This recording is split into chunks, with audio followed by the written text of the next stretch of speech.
অসমে বন্যা পরিস্থিতির অবনতি। গত 24 ঘন্টায় আরো 6 জনের মৃত্যুর খবর পাওয়া গিয়েছে অসম থেকে। এই নিয়ে বর্ষা বিপর্যয়ে প্রতিবেশী রাজ্যে মৃত 95, এখনো পর্যন্ত ক্ষতিগ্রস্ত 563 গ্রাম। কমপক্ষে 1.5 লক্ষ মানুষ ক্ষতিগ্রস্ত। সবচেয়ে বেশি ক্ষতিগ্রস্ত শিবসাগর।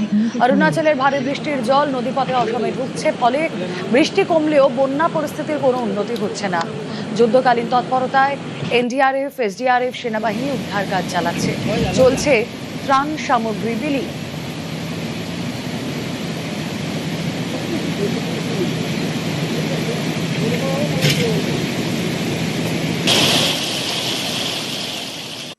তৃণমূলে নজর বিজেপি অফিসে বৈঠকে সুনীল বনসলের কড়া বার্তা। ভুল একবার হয়, বারবার নয়। আজকের পর কোনো ভুল বরদাস্ত নয়। কথা বলবো, প্রীতিশ প্রতিনিধি রয়েছেন সঙ্গে। প্রীতিশ,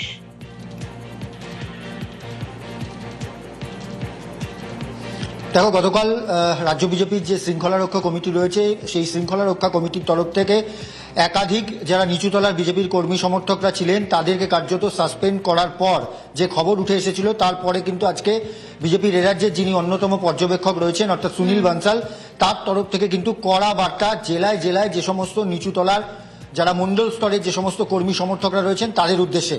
এবং আজকের একটি গুরুত্বপূর্ণ বৈঠক হয়। একটি বৈঠক নয়, মূলত একাধিক বৈঠক কিন্তু আজকে সুনীল বনসলের তরফ থেকে করা হয়েছে।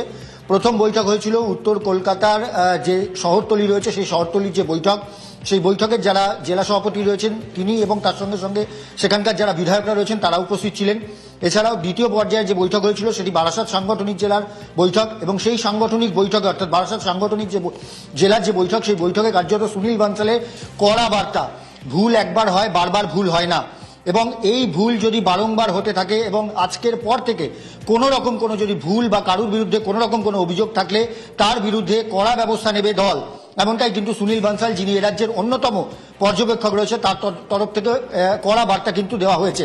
শুধু তাই নয়, তার সঙ্গে সঙ্গে তৃতীয় পর্যায়ে যে বৈঠক হয়েছে সেটা কিন্তু ডিলিমিটেশন নিয়ে বৈঠক, এবং সেই বৈঠকে উপস্থিত ছিলেন তাপস রায়, সঞ্জয় সিং, সজল ঘোষ সহ একাধিক রাজ্য স্তরের যারা নেতারা রয়েছেন তারা উপস্থিত ছিলেন।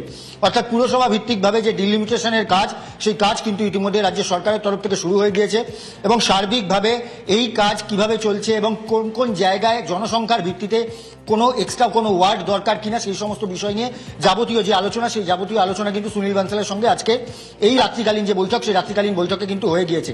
এবং তার সঙ্গে সঙ্গে সুনীল বনসলের আরও কতগুলি বার্তা কিন্তু ইতিমধ্যেই গুরুত্বপূর্ণ। সেটা হচ্ছে প্রত্যেক জেলায় ছোট ছোট করে কোর কমিটি তৈরি করতে হবে, কোর গ্রুপ করতে হবে, এবং এই কোর গ্রুপ রাজ্য স্তরের যারা নেতারা রয়েছেন তাদের সঙ্গে যোগাযোগ রাখবেন। এবং শুধু তাই নয়, তার সঙ্গে সঙ্গে এই জেলা সভাপতি যারা রয়েছেন, অর্থাৎ সংশ্লিষ্ট যে সমস্ত জেলা রয়েছেন, সেই সমস্ত জেলার যারা জেলা সভাপতিরা রয়েছেন, বিধায়করা যারা রয়েছেন, তারাই যে আলটিমেট কথা বলবেন, অর্থাৎ সমস্ত সিদ্ধান্ত যে তারাই নেবেন এমনটা নয়, এমনটা ভাবার কোনো কারণ নেই। তার সঙ্গে সঙ্গে যারা এই ছোট ছোট যে কোর যে কমিটি করা হবে, সেই সমস্ত কমিটির নেতাদের সঙ্গে কথা বলে সামগ্রিকভাবে সিদ্ধান্ত রাজ্য স্তরের নেতাদের জানাতে হবে, এবং জানানোর পরেই কিন্তু সার্বিকভাবে কোনো রকম জেলাভিত্তিক কোনো সিদ্ধান্ত নেওয়ার হলে সেই সমস্ত সিদ্ধান্ত কিন্তু রাজ্য নেবে, এমনটাই কিন্তু বার্তা দিয়ে দেওয়া হয়েছে সুনীল বনসলের তরফ থেকে। তৃণমূল স্তরে শৃঙ্খলা রক্ষায় করা বিজেপি, সমন্বয়ের অভাব ও শৃঙ্খলা ভাঙার অভিযোগ। নিচুতলায় রাশ টানতে বিজেপির জরুরি বৈঠক। বিজেপি অফিসে সুনীল বনসলের বৈঠক। সকালে কলকাতা উত্তর শহরতলি নেতাদের নিয়ে বৈঠক। কাল ব্যারাকপুর সাংগঠনিক নেতাদের নিয়েও বৈঠক করবেন সুনীল বনসল।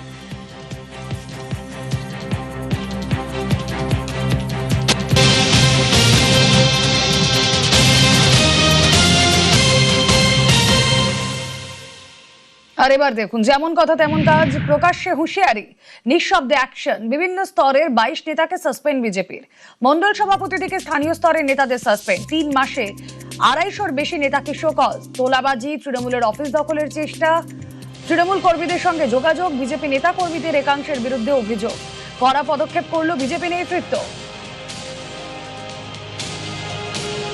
শৃঙ্খলাপরায়ণ রাজনৈতিক দলে শৃঙ্খলা রক্ষা করবার জন্য কিছু সময় কঠোর পদক্ষেপ নিতে হয়। কিছু জায়গায় আমরা শোকজ করেছি, সামান্য কয়েকজনকে সাসপেন্ডও করা হয়। তাদের সম্পর্কে কিছু বিচ্যুতির অভিযোগ ছিল, সেটা তাদের থেকে জানতে চাওয়া হয়েছে। যারা 4 ঘন্টার তৃণমূল হয়ে থেকে বিজেপি হয়েছে, তাদের আমাদের নিচুতলার কয়েকজন সঙ্গে নিয়ে ঘুরেছিলেন, তাদের শোকজ করা হয়েছে, তাদের সতর্ক করে দেওয়া হয়েছে।